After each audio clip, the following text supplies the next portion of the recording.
Hi everyone, in this video I'm going to demonstrate how to install Microsoft Office 365 to your PC or laptop.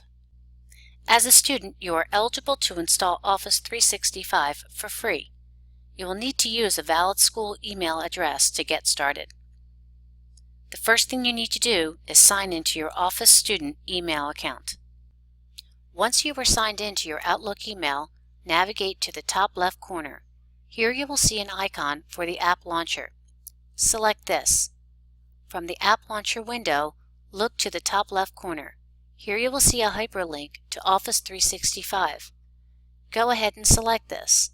A new tab will open in the browser and directly to office.com. This is Office 365. This version lives in the cloud, making it accessible from anywhere using any device by simply logging into your Microsoft Outlook account. To install Office and run the applications from your computer, you will need to download and install the application.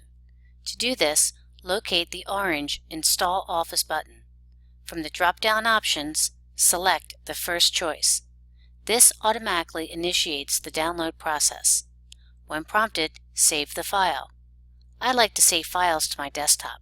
It makes it easier for me to find later. Go ahead and save the file. Once the file has downloaded, you are ready to install. I am using Google Chrome, so the downloaded file is visible on my screen.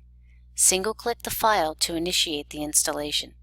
If you are running Windows 10, you will be prompted to accept the change from the User Account Control dialog pop-up box. Choose Yes when prompted. Doing so will run the setup and begin installing Office on your computer. Depending upon the speed of your computer, it may take a few minutes to install. Wait for Microsoft Office to finish. This process may take several minutes. Once the installation is complete, you will see a confirmation message. Your Microsoft Office programs have now been installed on your computer. You are free to begin using the programs right away. I hope you found this installation video helpful.